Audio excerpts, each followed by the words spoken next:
আমাদের সংসারে প্রতিদিন যে কাজগুলো না করলেই নয়। সকালে ওঠো, তারপরে বাসি কাজ করো, বাসি বিছানা তুলে ঘরগুলো পরিষ্কার পরিচ্ছন্ন। আর এই ছাড়াও আমাদের সংসারে আরও যে কত ধরনের কত রকমের কাজ আছে, সারা দিন সেই কাজগুলো আমরা কিভাবে কমপ্লিট করি আমি সেটাই তোমাদের সাথে শেয়ার করব। তো আজকে দেখো আমি কিন্তু আজ কিন্তু অলরেডি সেরে নিয়েছি, আর এখন চলে এসেছি বাসি বিছানাটা পরিষ্কার করতে। তো দেখতেই পেয়েছো, কালকে আমি কিন্তু এই যে বাবুর যে লেপটা, সেই লেপের ওয়ারটা কিন্তু কেচে দিয়েছিলাম। যেহেতু লেপের ওয়ারটা সাদা, তাই কিন্তু বারবারই নোংরা হয়। আর তারপরে আমি নীলও দিয়ে দিয়েছিলাম, আর এখন কিন্তু বেশ পরিষ্কার হয়ে গিয়েছে। তো এখন এটাকে আমি ভালো করে ওয়ারটা পরিয়ে এখানে ভাঁজ করে রেখে দিলাম। আর তার সাথে বেশ কিছু জামা কাপড় ছিল, তো সেগুলো ভাঁজ করে নিচ্ছি। আসলে কি বলো তো, এত ঠান্ডা পড়েছে যে সন্ধে থেকে রাত অবধি আর কোনো কাজ করতে ইচ্ছা করছে না। এত ঠান্ডায় তখন মনে হচ্ছে শুধু যেন কাঁথার তলে আমরা ঢুকে বসে থাকি, সংসারের কোনো কাজে আর একটুও ইচ্ছা থাকে না। সকালে যে এনার্জি নিয়ে কাজ শুরু করি, তারপর সারা দিন টুকিটাকি কাজ একটার পর একটা করেই থাকি, এটা ওটা। তো করতে করতে যখন খাওয়া দাওয়া করে বিকেলবেলায় একটু যখন রেস্ট নিই বা একটু যখন বসি, তো তারপরে সন্ধেবেলায় রাতের খাবার করি। তারপর যখন একবার কিন্তু বিছানার মধ্যে একটু বসি, তখন মনে হয় যে না, আর কিন্তু কোনো কাজ করব না। তো রাত্রিবেলায় খেতে যেতেও ইচ্ছা করে না, যেন এত ঠান্ডা পড়েছে। আর আমি একটা জিনিস লক্ষ্য করেছি, যতক্ষণ আমরা কাজের মধ্যে ঘোরাঘুরি করি, তখন কিন্তু অতটাও ঠান্ডা কিছু মনে হয় না। আর একবার যদি তুমি বসে পড়ো বা একবার যদি শুয়ে পড়ো, তাহলে কিন্তু আর কোনো কথাই নেই। মনে হয় যত রাজ্যের যত ঠান্ডা সব যেন আমাকেই ঘিরেছে। তো আজকে আমি দেখো, আজকে কিন্তু এই যে সিঁড়ির 3তলার সিঁড়িটা আমি একটু পরিষ্কার করছি, কারণ এখানে প্রচুর পরিমাণে বস্তা, তারপরে এখানে ওই যে কিছু ধানের গলা, সব কিছুই রাখা ছিল। আসলে এই তো পুজোর পর ধানের গলাগুলো এখানেই রাখা হয়েছিল। আর ইঁদুরে তো একবারে সারে সর্বনাশ করে ছেড়েছে, যত ধানগুলো কুটি কুটি করে সিঁড়িতে ময় করে রেখেছে। ইন্দুরে কেন বলছি, এত অত্যাচার হয়েছে কি বলবো। বাড়িতে কোনো জিনিস কিন্তু রাখার জো নেই ওদের অত্যাচারে। সেই জিনিসটাকে কুটি কুটি করে তার একেবারে কিছু অবশিষ্ট রাখে না। দেখতে পাচ্ছ কত নোংরা হয়েছে। তো এইসব নোংরাগুলো যদি এখন থেকে পরিষ্কার না করি, তাহলে কি করে হবে? সামনে লক্ষ্মী পুজো, আমি তো বারবার করে তোমাদেরকে বলছি যে সামনে লক্ষ্মী পুজো। তো সেই রকমই অনুপাতে আমি একটু একটু করে কিন্তু আমার সংসারের কাজগুলো সারছি। তো কাচাকুচির দিকটা কিন্তু প্রায় কমপ্লিট হয়ে গিয়েছে, আর এখন একটু ঘর দুয়ার ঝাড়াঝুড়ি মোছামুছি করছি আর কি। তো এত পরিমাণে এখানে নোংরা হয়েছিল, তো আমি দেখলাম যে আজকে তো এখানটা পরিষ্কার করতেই হবে। আর সেই কারণে কিন্তু আমি অফ ক্যামেরায় আজকে রান্নাবান্না করেছি। তো রান্নাবান্নার কোনো ফুটেজ তোমাদের সাথে শেয়ার করিনি। তো আমি এরকমটাই করে থাকি, ওই যে যেদিন ভারী কাজ করবো সেদিন কিন্তু রান্নাবান্নাটা আমি একটু সেদিন অফ ক্যামেরাতেই সেরে নিই। আসলে এমনিতেই তো কাজ করতে দেরি হয়ে যাচ্ছে, শীতের দিন, ছোটো দিনের বেলা এই যে কাজগুলো করতে করতে আমার কিন্তু আজকে প্রায় 2-2:30টা বেজে গিয়েছিলো। তারপরে আবার স্নান, আবার তারপরে ছেলেকে নিয়ে টিউশনে যাওয়া। তো একেবারে কাজ করতে করতে সন্ধে লেগে যায় জানো। আর এইসব কাজে যখন একবার মন দিয়ে কাজগুলো করতে লাগি, তখন কিন্তু মনে হয় যে কাজটা যতক্ষণ না শেষ করব, ততক্ষণ অন্য কোনো কাজে আমি হাত দেবো না বা অন্য কোনো দিকে আমি তাকাবো না। তো দেখো, ভালো করে আমি কিন্তু ঝাড় দিয়ে সমস্ত গোজাগুলো একটা জায়গায় কিন্তু তুলে রাখলাম। তো ওগুলো পরে ফেলে দেবো। আর এখন আমি ওই যে লাইজল দিয়ে ভালো করে জল নিয়ে কিন্তু পুরো সিঁড়িটাকে আমি মুছে নেব। তো সিঁড়িটা ভালো করে মুছে নিচ্ছি। এখন তো এমনি ধরো ভেতর থেকে মুছে নিচ্ছি, আবার যখন পুজোর আগে তো মুছতেই হবেই। তো সামনে তো আর 2টো দিন, তোমরা বুঝতেই পারছো। তো দেখো, এত রোদ হয়েছে আজকে যে একেবারে রোদের ছটা পড়ে যাচ্ছে পুরো সিঁড়িটায়, তোমরা বুঝতেই পারছো। এই দেখো সিঁড়িটাতে প্রচুর রোদের ছটা, আর এই বস্তাটাই আর তিরপল ভরা আছে জানো। তো তিরপলগুলোকে আর কোথায় রাখবো, তো ওখানটাতেই পরিষ্কার করে একটা টুলের ওপরে রেখে দিলাম।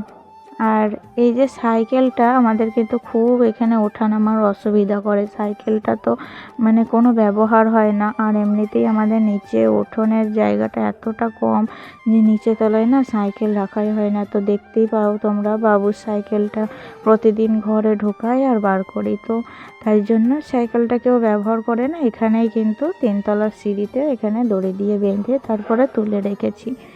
আর গোটা সিঁড়িটা তো মোছামুছি কমপ্লিট হয়ে গিয়েছে। আর এদিকে কিন্তু সোফার কভারটা আজকে খুলে নিয়েছি জানো, তো কাচবো বলে খুলেছিলাম, তো খুলেই দেখি মানে সোফার কভারে ওপর ঝাড়লে কী হবে, ভেতরে এত ধুলো পড়েছে যে না মুছলে কিন্তু সোফাটা একদম নষ্ট হয়ে যাবে। তাই দেখো আমি কিন্তু জল পাল্টে ফ্রেশ একটা জলে ন্যাকড়াটা ভিজিয়ে তারপর কিন্তু সোফাটাকে মুছছি। আর এদিকে একটু চিলমিলি মানে পুরোটা তো ছিঁড়ে গিয়েছে, তো হাফ একটু চিলমিলি লেগেছিল, তো ভাবলাম এটাকে রেখে আর দরকার নেই, এটা দেখতে খুব বাজে বা বিশ্রী দেখাচ্ছে, তাই এই চিলমিলিটাকেও কিন্তু আমি খুলে রাখলাম। তো এখন সোফাটা মোছামুছি করছি। তো মানে একটুও জল রাখেনি কিন্তু ন্যাকড়াটাতে, জল রাখলে তো পুরো খারাপ হয়ে যাবে। তাই ন্যাকড়াটাতে একদম কিন্তু জল চিপে তারপর কিন্তু সোফাটাকে মুছছি। আর তারপরে দেখো একটু এই যে ওপরে সানসেট বারান্দা সব কিছুই আজকে মুছবো। তো অন্য দিন আমি স্টিক দিয়ে মুছি, তো অতটাও ভেতর থেকে ভালোভাবে মোছা হয় না, তবে স্টিক দিয়ে মুছি মানে কাজ চলার মতো হয়ে যায়।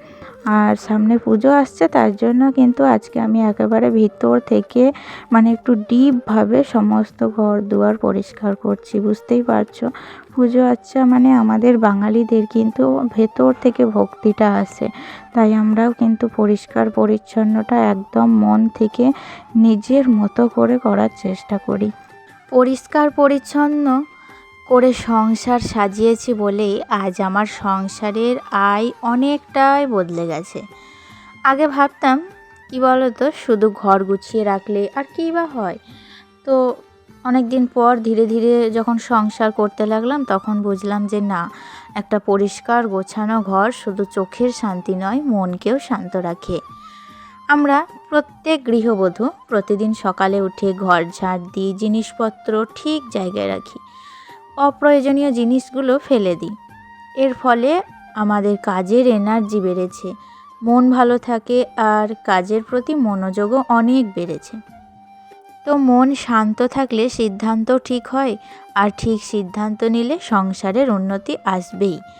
আজ আমি গর্ব করে বলতে পারি আমার এই ছোট্ট ছোট্ট অভ্যাসই আমার সংসারের আয় উন্নত করতে অনেক বড় ভূমিকা রেখেছে।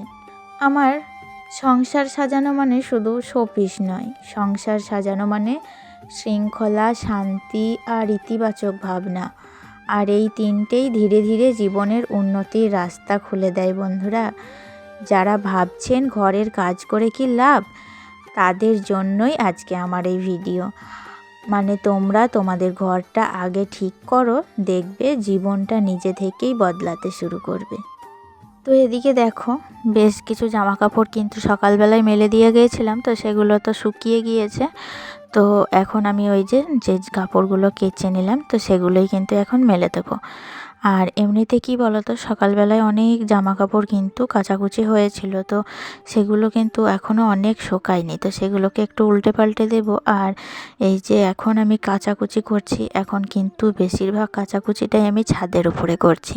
তো ছাদের উপরে কাচাকুচি করতে অনেকটাই কিন্তু সুবিধা হচ্ছে, তো কাছেই জল আর কাছেই কিন্তু এখানে মানে রোদ, তো একসাথে কাচাকুচি করে কিন্তু সঙ্গে সঙ্গে মেলে দিচ্ছি। তো এতে করে নিচে থেকে কিন্তু আমাকে আর কাঁচা জামা কাপড়গুলো উপরে বয়ে আনতে হচ্ছে না। তো এইভাবে কিছু বুদ্ধিও খাটাতে হয় সংসারে সব সময়, মানে কিছু কঠিন কাজকে সহজ করে নেওয়ার জন্য কিন্তু কিছু বুদ্ধি আমাদের খাটিয়ে নিতে হয়। তাতে করে আমাদের পরিশ্রমটাও কিন্তু অনেকটাই অল্প হয় আর আমাদের কাজগুলো কিন্তু অনেক সহজ হয়ে যায়। তো যাই হোক, জামা কাপড়গুলো উল্টে দেওয়ার পর এখানে কিন্তু গোলাপ গাছগুলোতে একটু কোকোপিট দিয়ে দিলাম। আসলে অনেক দিন থেকেই কোকোপিটটা রেডি করা ছিল, কিন্তু আমার সময়ের অভাবে আর দেওয়া হচ্ছিল না। আর গোলাপ গাছগুলোতে কিন্তু এখনও পর্যন্ত কুঁড়ি দেখা দেয়নি। একটা গাছে দেখা দিয়েছে, ওটা কিন্তু বড় গাছ, আর এগুলো মানে ছোট ছোট গাছ। তো এগুলোতে কিন্তু এখনও কুঁড়ি দেখা দেয়নি, তাই একটু স্পেশাল কেয়ার নিচ্ছিলাম, এই আর কি।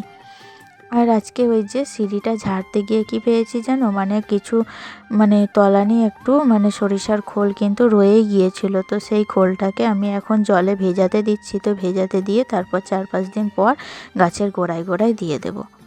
তো মাঝখানে তো আমি স্নান টান খাওয়া দাওয়া সব কিছুই করে নিয়েছিলাম। তো তারপরে যে জামা কাপড়গুলো কেচেছিলাম সেই শুকনো জামা কাপড়গুলো তুলে এনে এখন আমি কিন্তু ভাঁজ করে নিচ্ছি। আর প্রত্যেক দিন কিন্তু আমি এই রকমভাবেই আমার কাজকর্মগুলো সুন্দর আর পরিপাটিভাবে গুছিয়ে করার চেষ্টা করি। আজকে আমি স্নান করে কেন শাড়ি পরেছি তোমরা তো বুঝতেই পারছো, কারণ এই যে আমি সব কিছু কাজ কমপ্লিট করে গুছিয়ে নিয়ে কিন্তু টিউশনে যাব। তো সেই কারণেই শাড়ি পরেছি। আর এখন কাজের মধ্যে আছি, তো অতটাও ঠান্ডা লাগছে না। যেই একবার নিচে যাব অমনি কিন্তু এত ঠান্ডায় চেপে ধরবে যে তখন কিন্তু আর দাঁড়িয়ে থাকা যায় না। তো দেখতেই পাচ্ছ এখন জামা কাপড়গুলো আলনার মধ্যে সাজিয়ে রাখছি। তো আজকে সারা দিনটা তো পরিষ্কার পরিচ্ছন্ন এই করতে করতেই চলে গেল। তো সকাল থেকে তো তোমাদের রান্না বান্নার কোনো রকম ফুটেজ কিছু শেয়ার করাই হয়নি। আসলে একবার যদি গোছ গাছের কাজে মন দেওয়া যায় তখন কিন্তু আর অন্য কোনো দিকে তাকাতে ইচ্ছা করে না। তো চলো, এখন তো কমপ্লিট হয়ে গিয়েছে গোছ গাছের কাজ। আর এই দেখো কি কি রান্না করেছিলাম আজকে। হচ্ছে ফুলকপি আলুর তরকারি, টমেটোর চাটনি করেছিলাম, কড়াইশুঁটির বড়া ভাজা, আর পেঁয়াজে আলুতে ভাজা, আর ওই যে কাটা মাছ নিয়েছিলাম সকালবেলায়, তো সেই কাটা মাছের ঝোল। তো চলো এখন তো বাবুকে খেতে দেবো। আজকে তাহলে আসি, দেখা হচ্ছে আরও নেক্সট ব্লগে। ততক্ষণ তোমরা ভালো থেকো, সুস্থ থেকো, আর নিজেদের খেয়াল রেখো। আর অবশ্যই লাইক কমেন্ট শেয়ার করে দিও।